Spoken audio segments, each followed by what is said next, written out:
Right, welcome back, everybody. Jumping into the fact that I hope you had a fruitful conversation. I hope you challenged each other a little bit about, is your product actually worth circulating? But definitely also maybe started a little bit. Sorry.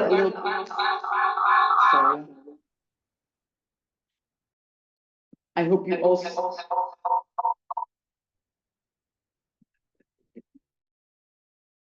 All right. All right, here you go. I also hope you had a little bit on the conversation about how you communicate longevity, but also communicate to the users that it's up to them to actually use the products longer.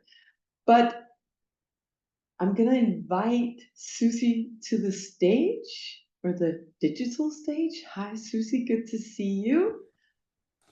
I wanted to, before we maybe ask broader out to the rest of the audience, I wanted to welcome you from Kongslight and talk a little bit about that you have actually worked with resale and looked into it, and you've also, Sushi, worked with it before you came to Kongslight, so you've been around the corner for a little bit. But do you want to start introducing yourself to the audience here? Yes, I will. Thank you for inviting me today and for us to be part of this very important and great project. So I have only been part of it for the final bit, but what I've seen so far has been very, very good. So I'm the senior ESG specialist at Kongslight, and for about 6 months ago, we launched our resale take-back system called Carousel. One more time around the carousel, or 10 times, whatever you like. And actually, it was a great success. We saw that a lot of customers, when we went online, you could both buy the new products and you could also buy the used products. So it was together at the website. Before we jump into it, maybe some have met Kongslight before, maybe others haven't. Do you want to share a little bit? I don't even know if you have a small product next to you. Yeah, I'm working from home, but I have a wardrobe full of it for my daughter, so I can easily pick some. But otherwise, I'm not in the showroom. But it's a Copenhagen-based children's brand. We do clothing, but also a lot of creative play and bicycles we just started on, and helmets and so on, in great collaborations with other partners who is very good at doing bicycles and helmets. But the majority of our production is the clothes, and then also everything to the home and to the nursery stations and so on. Yes. And Kongslight is a fairly high-end children's brand.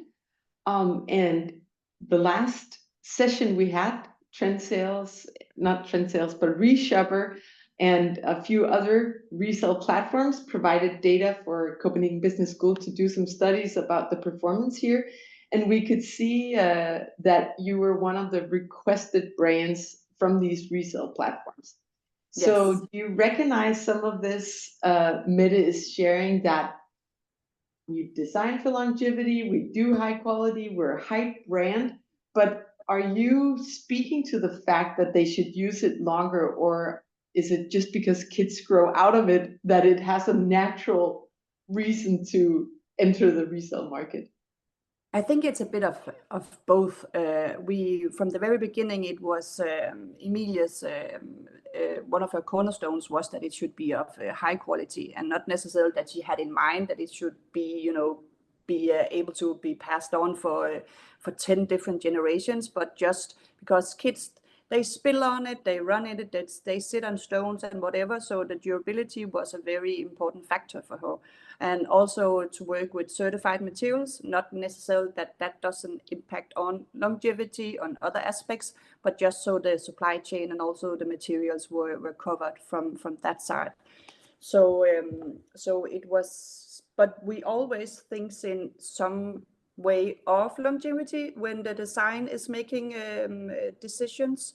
It's a struggle to also, when they want to add frills and all these very seasonal items. But as Mette also mentioned, that seasonal items is not necessarily seasonal for one customer to another customer. So for us, it's about the print. We do prints every season, and some prints I have a print that I have been chasing for 5 years for my daughter because I just love that print.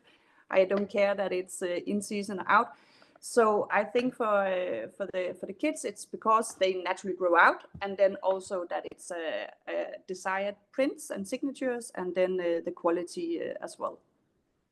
So we see with the Kongsberg that resale is happening, even though if you're engaging with it or not, it's happening on the platforms either way, peer to peer. Now you have launched and kind of entered the market as the brand as well to engage in that market and be part of it. Have you noticed any conversations happening at the office among coworkers and the ones having these insights from the resale platforms? Is there new conversations coming up about how do we design the products? What's happening in the resale market? Any reflections on this? Yeah, but I think that we actually took the discussion a long time ago, as I just mentioned, about the quality and that it should be able to be passed on. And you can also see when you look in our items, we have this tag at the neck where you can see child 1, child 2, child 3, and we have had that for many years. So the idea has been there for many years, but since we talked about this resale, then of course it's something that also is kicked in at the design and production start. But it's still a struggle with how much creativity can we put into it before it gets too much into a box, into a set of tools. And back to what Mette also mentioned, that it's not necessary that what we think, okay, we just keep producing the same volume, just in another way that could be resold. It's not necessary. It's not gonna solve all the problems. So we have to we have just kickstarted a discussion at the office about how can we look at it differently. But yeah, it's still an ongoing discussion. But to maybe elaborate on the discussion, we met at the workshop during the Trace project, and one of the conversation that Mette's presentation back then kickstarted was also the fact that maybe this circular business model is a conversation that starts with the people working on the responsibility agenda in a brand. And we're actually talking about a business model. We're talking about a sales channel that needs resources, that needs marketing, that needs a sales strategy. So, 6 months down the line, do you have any experience now with actually thinking about this is a new business unit almost that we're opening and it needs that attention? We did a business case when we wanted to enter the resale and delivered that to at that time, the CEO. We have a new CEO now. We didn't have a CEO at the time, but we had the creative director. So now we have a new CEO. But at that time, we did a business model. I could see, and also from the numbers from Reshopper, that our items were just flying out. But what we didn't really realize maybe in the business model was that we thought that maybe, we can just copy paste that to our own platform.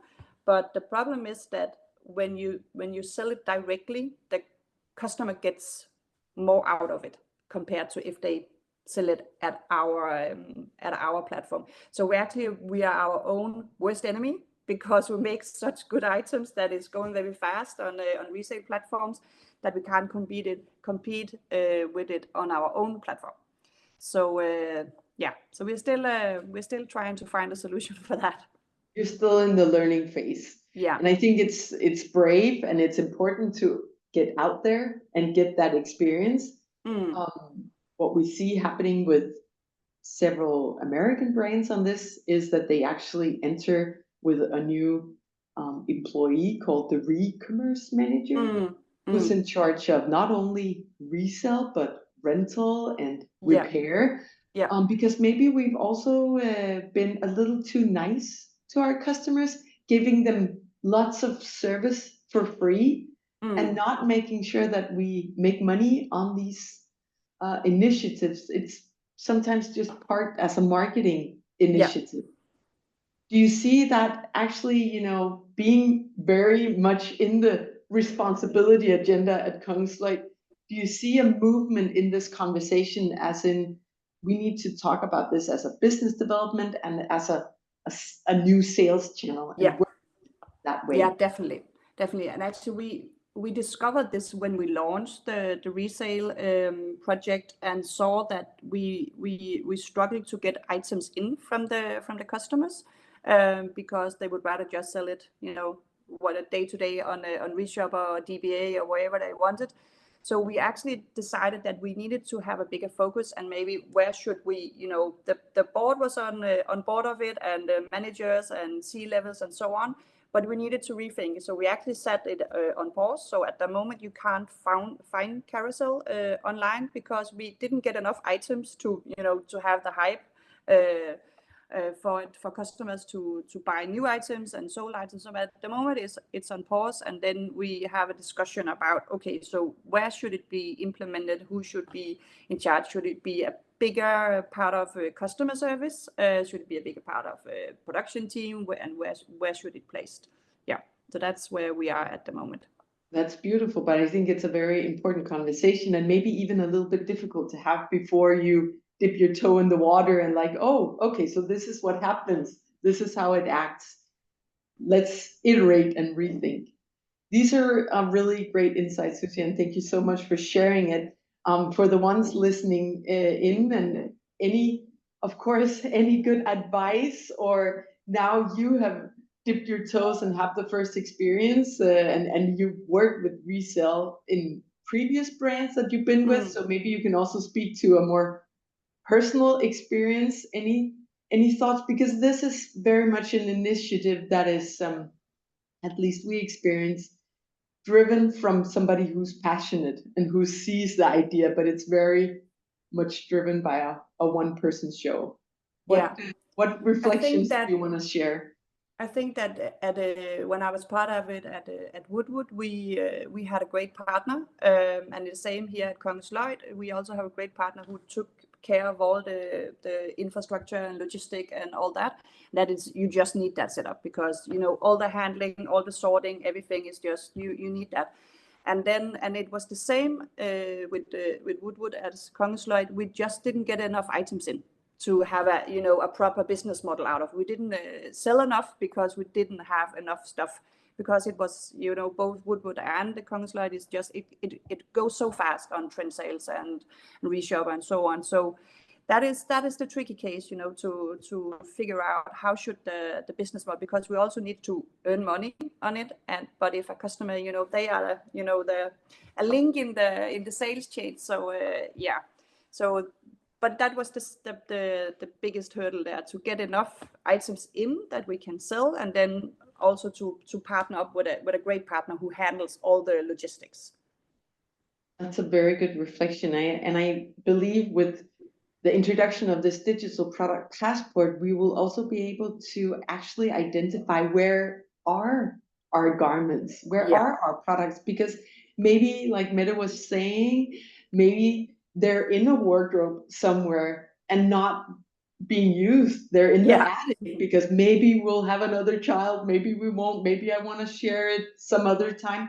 So we don't have, as brands, an opportunity to actually call out for the items. We might use social media and stuff like that, but introducing these digital product passports and these connectivities with a system and garments, we might even have a chance to reach out and say, hey, is it in the wardrobe? We would love for it to be used still. Please ship it yeah. back.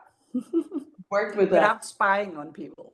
Without, I don't think it's necessarily to track where people are and how many times the kids are using it in that way, but being able to actually activate the items would be of great help for everybody. Yeah, But I love the point about partnership. And the last time we were together, we also talked about these data partnerships. And I hope that in the near future, we will be able to visit with you again, Susie, and talk about that. Maybe now you are able to exchange data between these platforms and your insights, and we can actually get some evidence to what's happening with this business model. Definitely. Thank you so much for joining us, Susie, You're and welcome. Thank you sharing for some having me. insights from the real world. Thank you so much. Have a nice day. You too.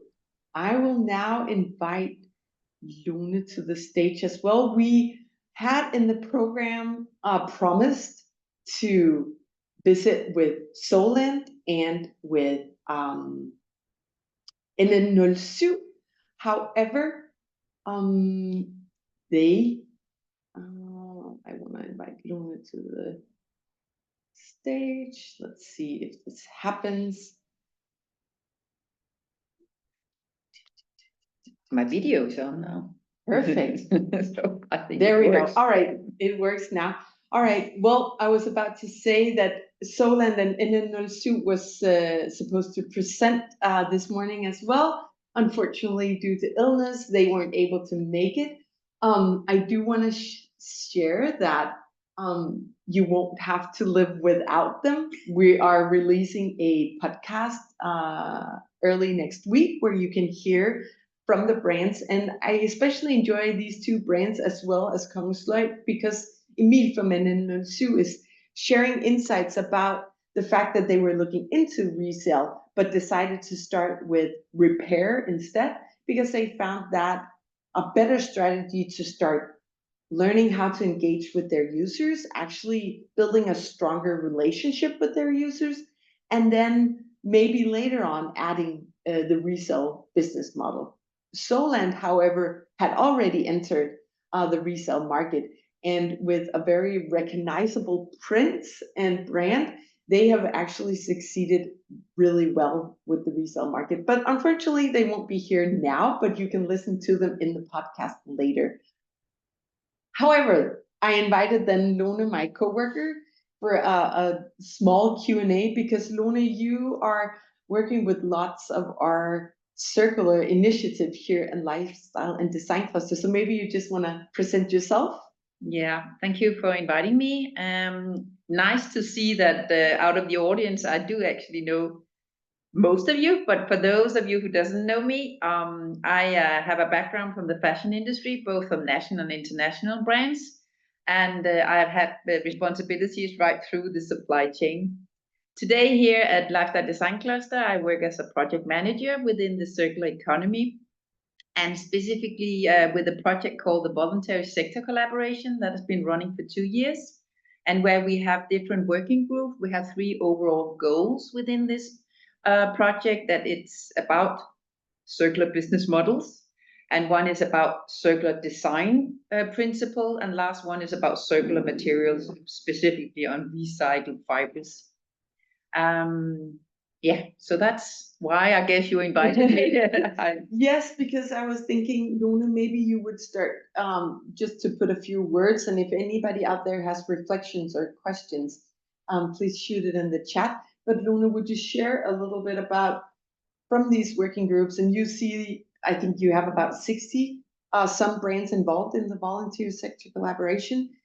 What do you hear from these brands with their experience? And do you recognize some of the presentation from Mette earlier? What do you hear they comment on when we talk about these circular business models? Yeah, for sure. Yeah, right. We have, I think not 60, but we've been up to 60, and now it's between 50, 60 companies, national Danish companies, and it's varies from independent one person companies to the really big ones, and hereby that is called Jysk, Selling Group, DK Company, Bestseller, yeah. So, and also both from the activewear, workwear, kidswear, fashion accessories is the largest part of them, but also furnitures, carpets, and so on. So we are really covering everything within textile on the Danish market. And yeah, I'm mostly involved in the working groups and those who has shown interest into circular business models. First of all, it's evident that there's a need for a common understanding and a knowledge about what circular business models are and what they require. Recently, we have collected data, and by data is both quantitative and qualitative questions to all of our signatories. We call them signatories, those that are member of the voluntary sector collaboration. And by analyzing these data, we can see that when we are asking if they are working with some initiatives or if they are selling products under a circular business model, we get all sorts of answers. It's anything, and I guess the discussions here also is like prolonging the life cycle of the product. So how do you do that? By we are offering services, by explaining what the materials are all about.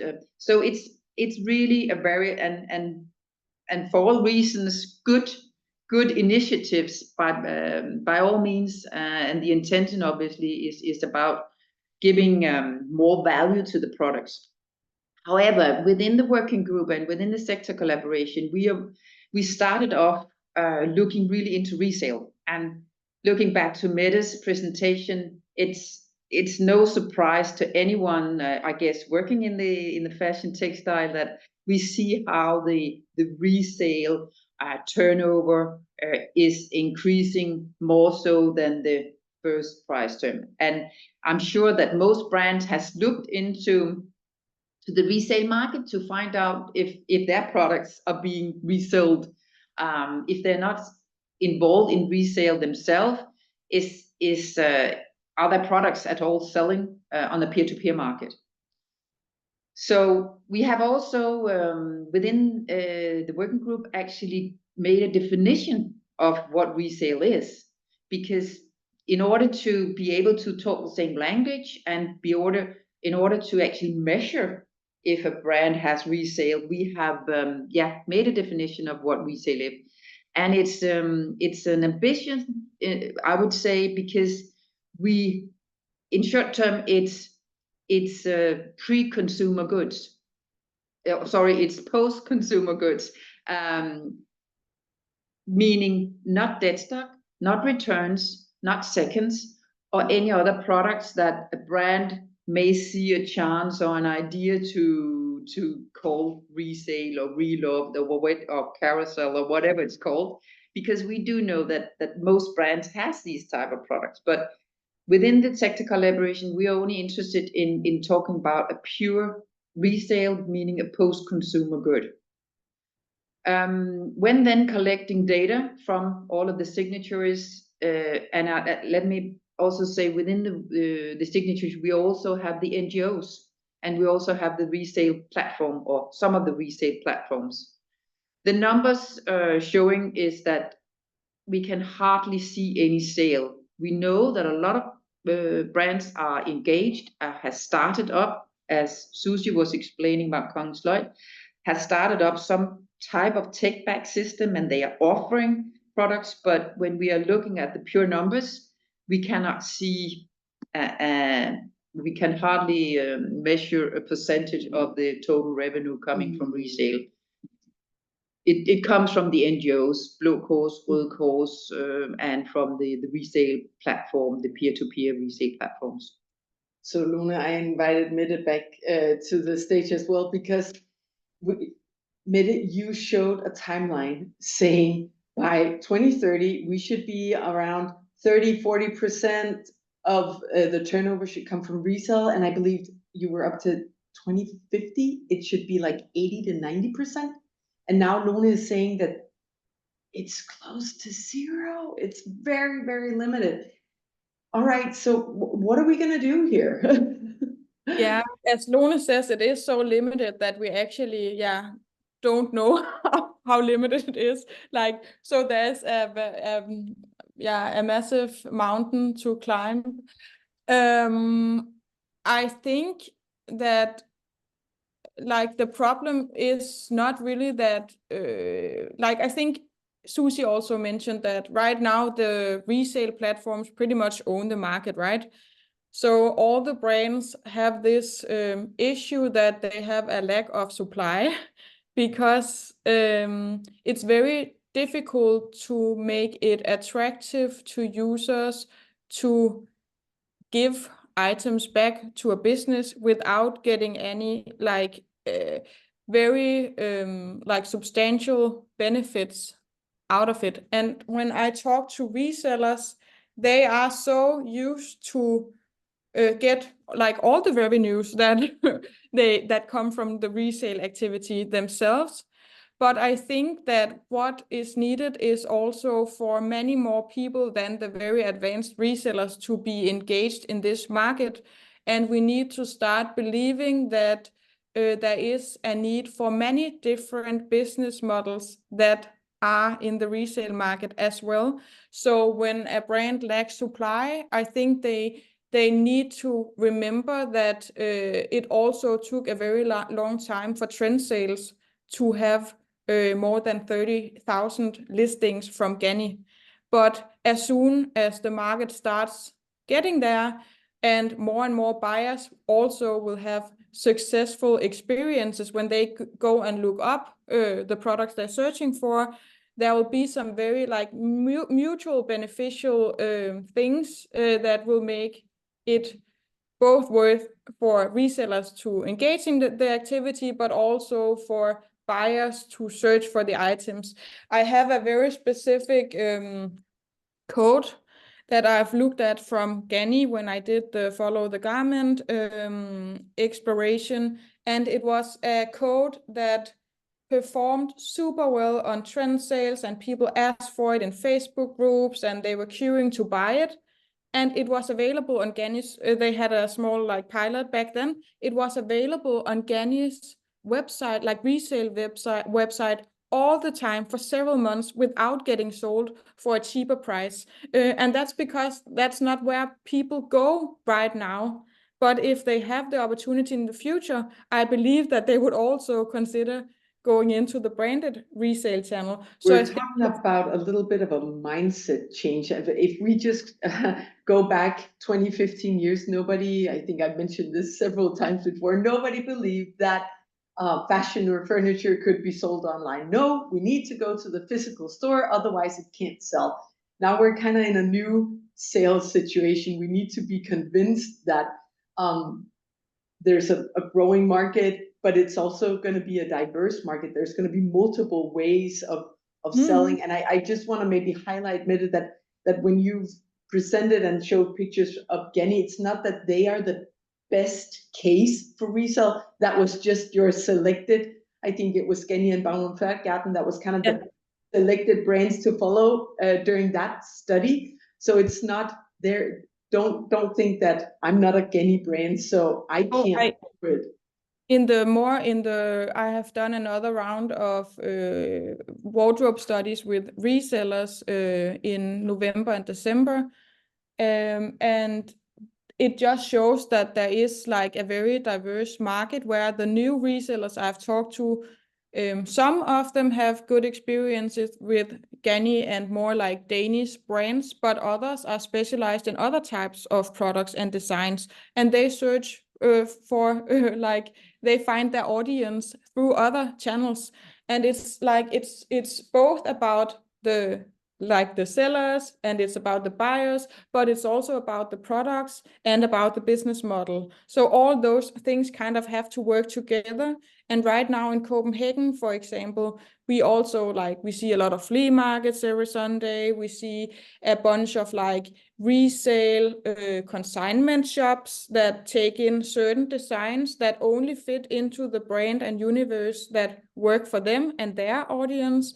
We also see the resale shelf stores where you can go and put everything in your own stand and rent it for a defined period of time. You can even just rent a hanger and put that up, and it all appeals to different people, and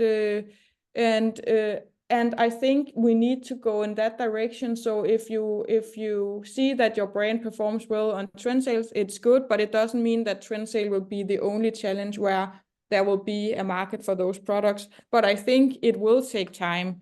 And I also think that I understand that it is challenging for brand because it's a totally different stories from selling news all the time, right? It's like the reverse, like logistics, but also a reverse, totally different story, and a totally different way of marketing and like talking about what the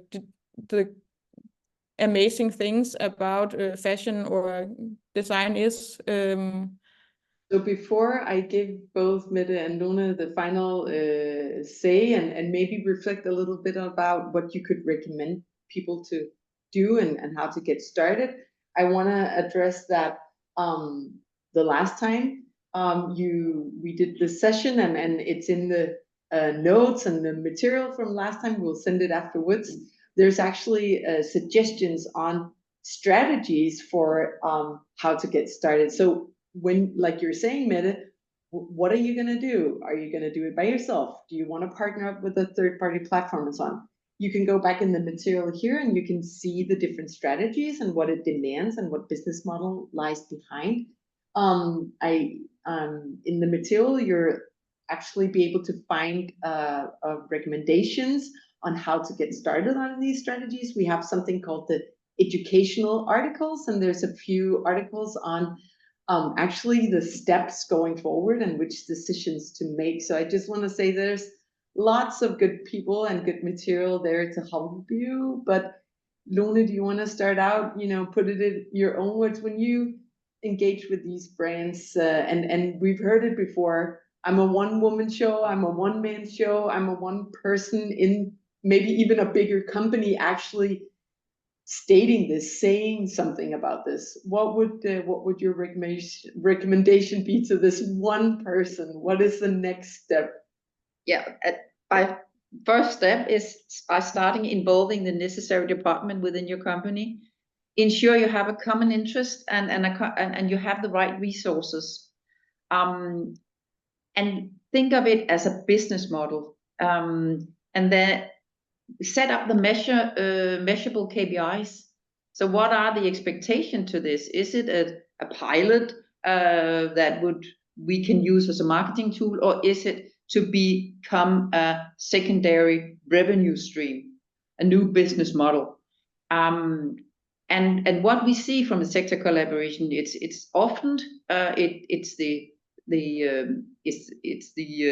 CSR responsible, and we are asking if we can have somebody from the sales department, from the marketing department to join, because if this is to become a new business model, you can't run that without these departments. We also know of companies who have started it up, who actually has products sitting on their website, but there's no sale.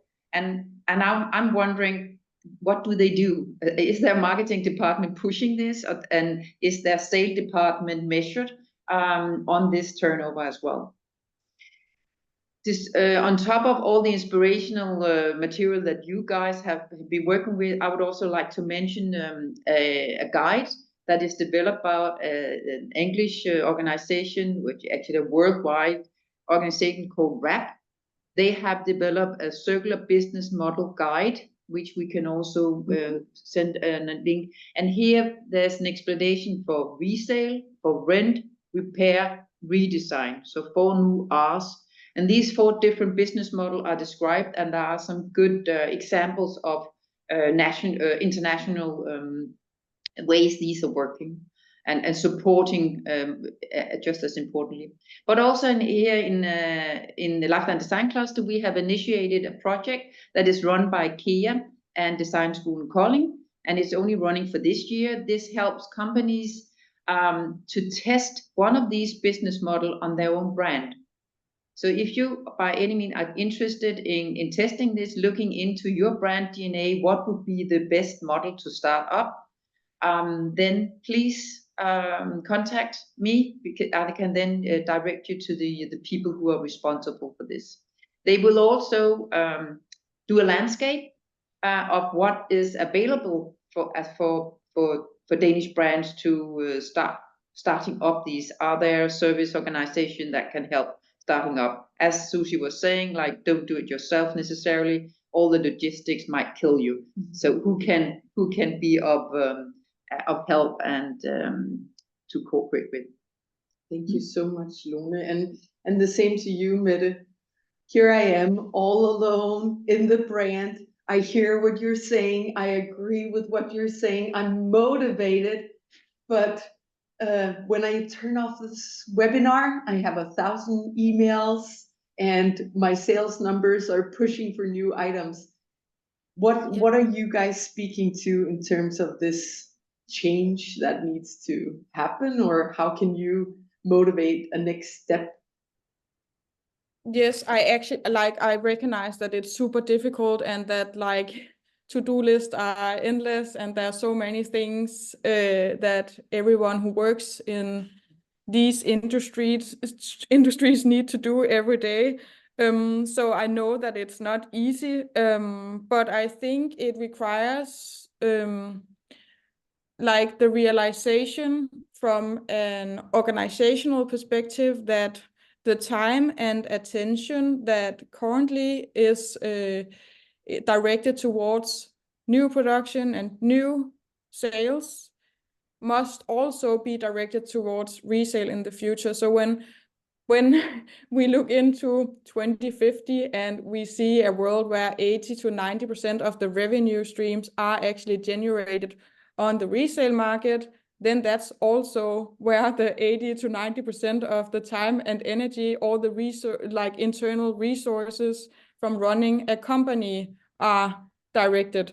So I very much see a relationship between how much time is spent. Of course, it also takes knowledge and strategy and you learning by doing and those things. But as long as it's only something that is run as a side project, that doesn't really it would always be a side project. Exactly. Yeah. And that's also why it's super important that what Lone says, that it needs to be thought of as a business model, something that is not a not-for-profit initiative, but something that actually is supposed to keep the wheels of the business spinning, right?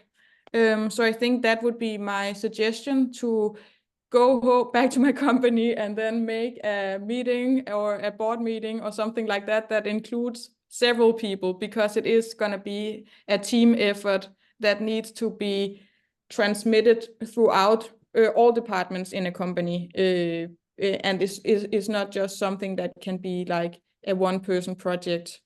So I think that would be my go-to right now. I think it's still important to say that we do these webinars. We invite always to conversations and interaction. The most important thing today is to be motivated, because there is still time to work. It's, don't be hard on yourself. I think there's still testing and time to learn, but we should also maybe not be too ignorant about just closing our sights around the Scandinavian market.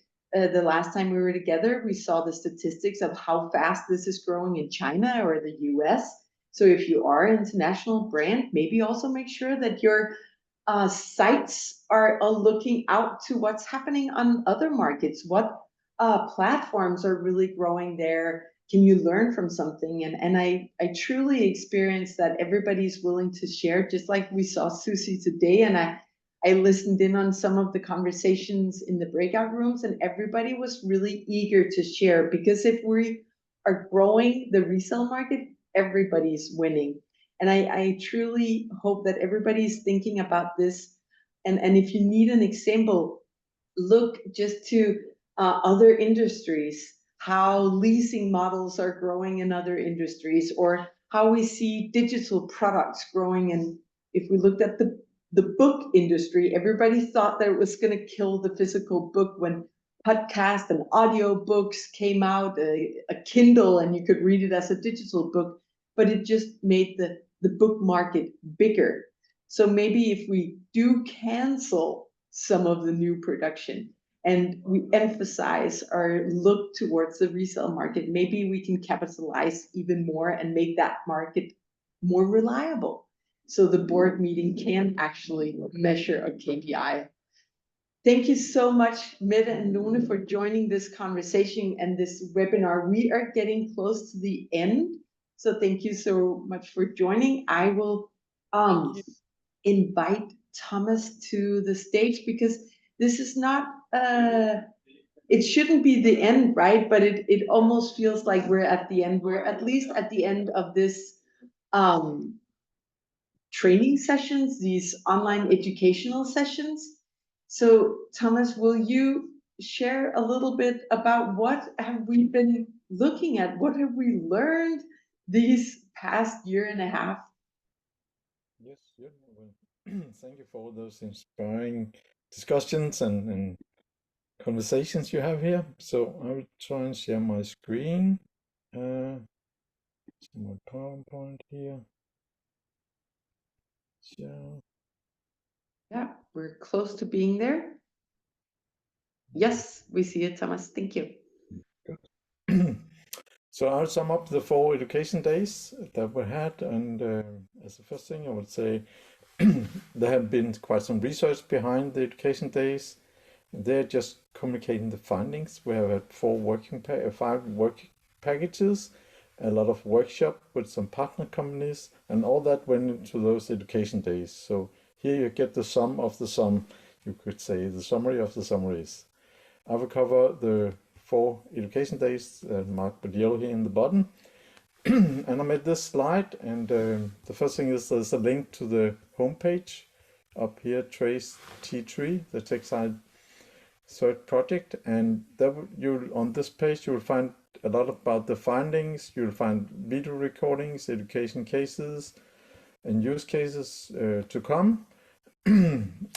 So I'll just try to summarize what we got out of those 4 days. I'll not take today because we just had it. I'll start with day number 3.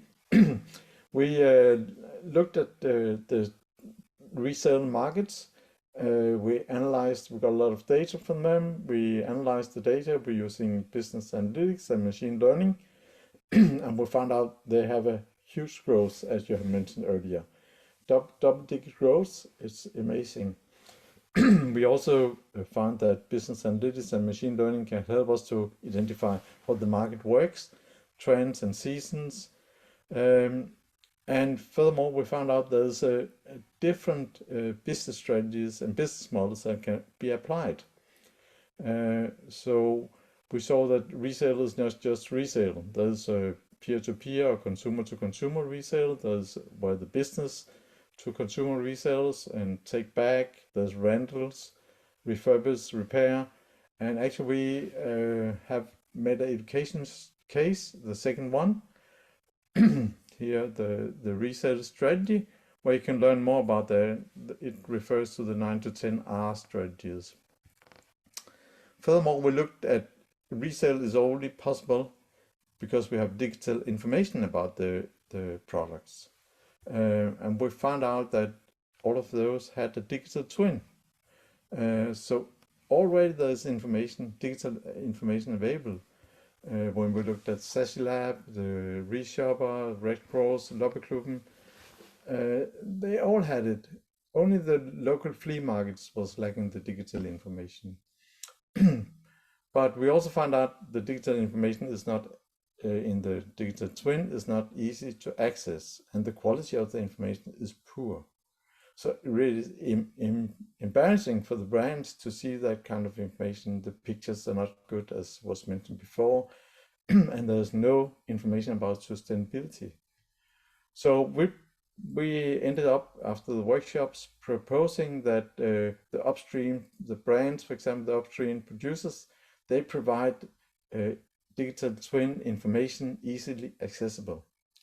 And then the downstream, the resale, the repair, and so on can inherit that information to promote their business. Of course, that will come with the European digital product passport. That will be mandatory for the new products, but for the existing products that is already on the market, we could maybe also inherit that.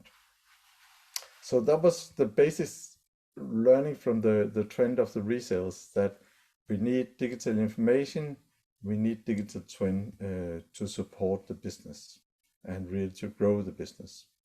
Then on the before we go on that, I mean, now we have that not only one company need to understand the digital information about the product, we needed to have a standard so we all can understand the same about that information. And there already exist standards for that. The European article number, for example, is giving the digital identity to the products that have been used for long in the retail industry. But that is limited to the price and for products similar. So we cannot have the unique identifier for each product. And that is what is needed if we want to grow the our strategies, the resale, for example. We need a unique digital identity per item. And of course, there's also standards for that. And the QR codes is a good example where it's supported fully, but also the barcodes can support that. We further have looked into standards for the events and the data to be captured and the data points.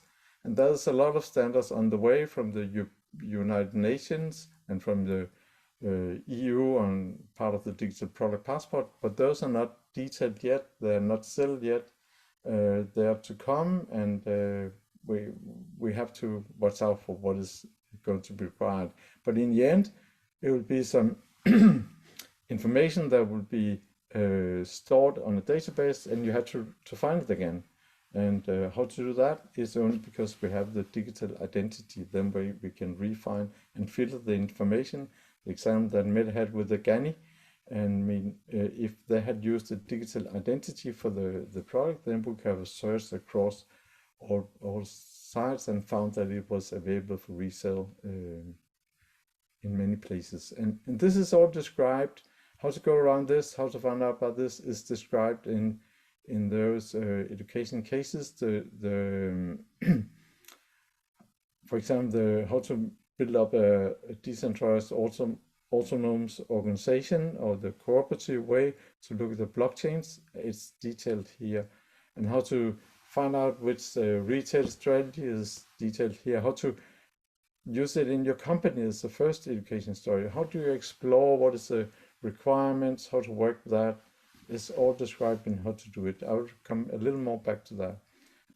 Furthermore, on the first education day, we looked into what is the IoT, the identifier devices that is available. There's barcodes, there's QR codes, there's NFCs, there's a puffin have a solution, there's hidden watermarks.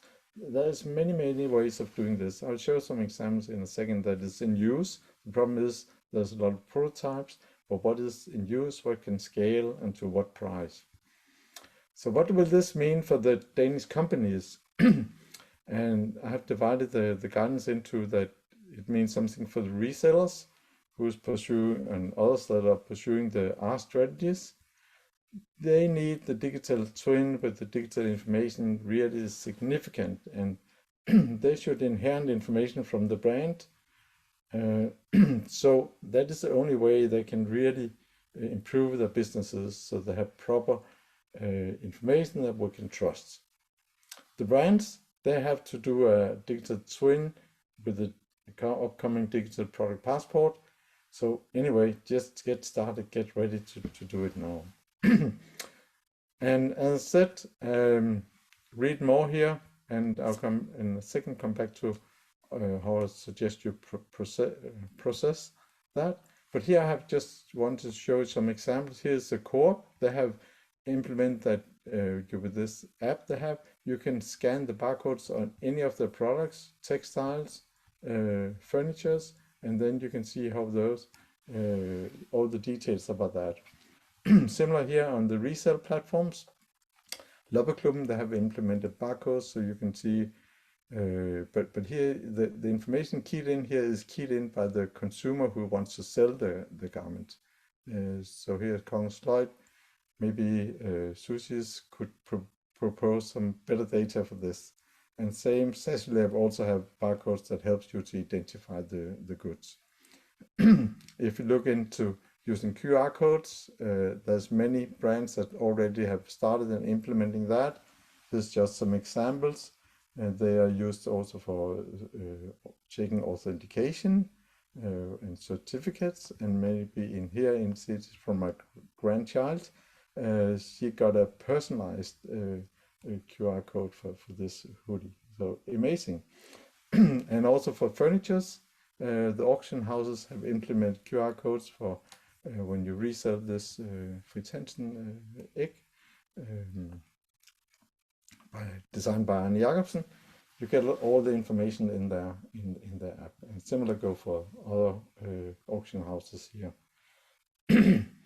But maybe we should learn from someone who is doing this to a larger extent, and we have looked at the Textilia, who are handling all the it's all the clothing for hospitals.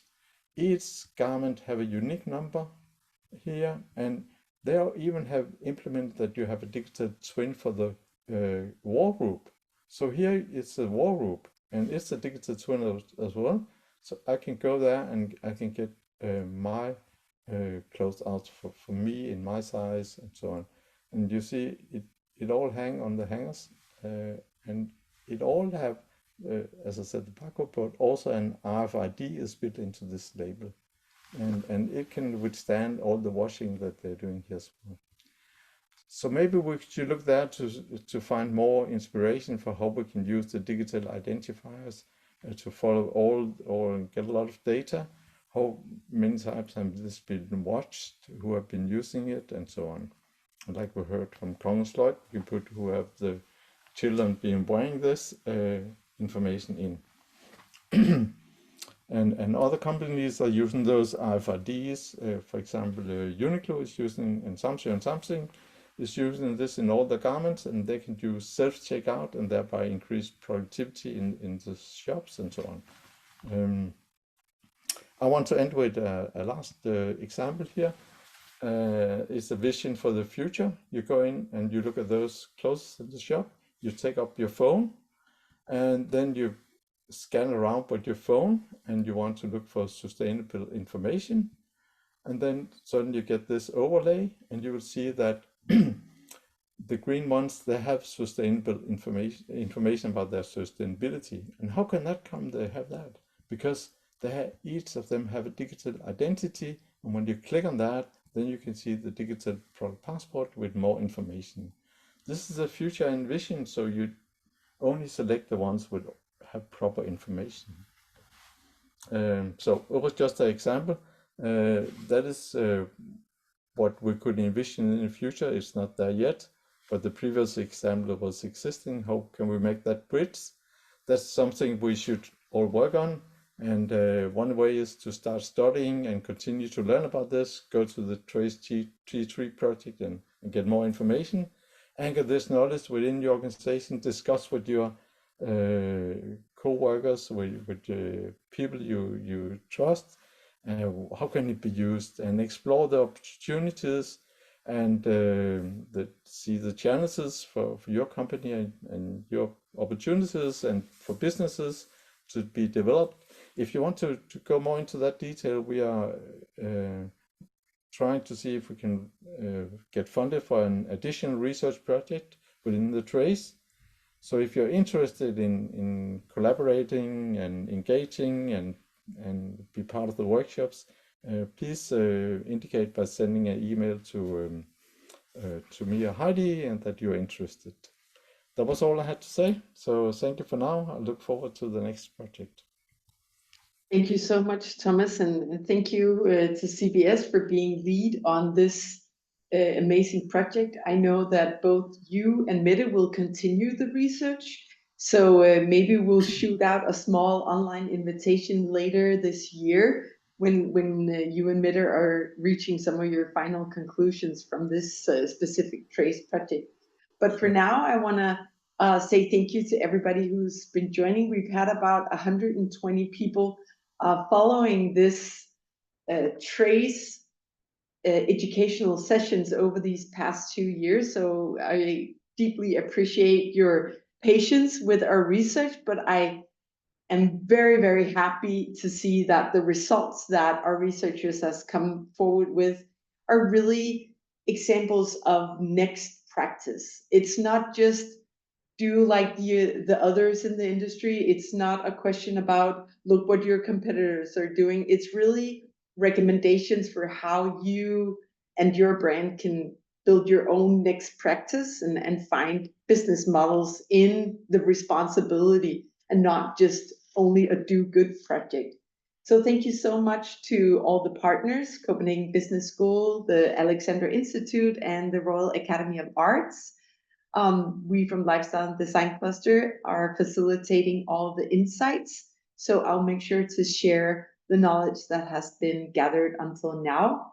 This is a project funded by the Innovation Fund under the TRACE pool. So we're happy if anybody wants to continue being part of research projects, please reach out. Lone had an offer. Mette has lots of great research. Thomas just proposed a new project. So there's lots of activities that you can continue joining. We will finish off for today. I will send you the material, but also a small 4 homework suggestions. Just, all these insights. What am I going to do? What is my next first step? And I have put down 4 steps that you can do when you decide I need to work on this resale and technology merge. I need to help my business bring in the future revenue stream from resale, rent, or repair.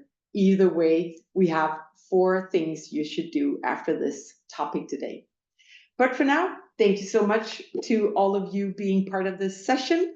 We will see each other out there and about. Have a good day.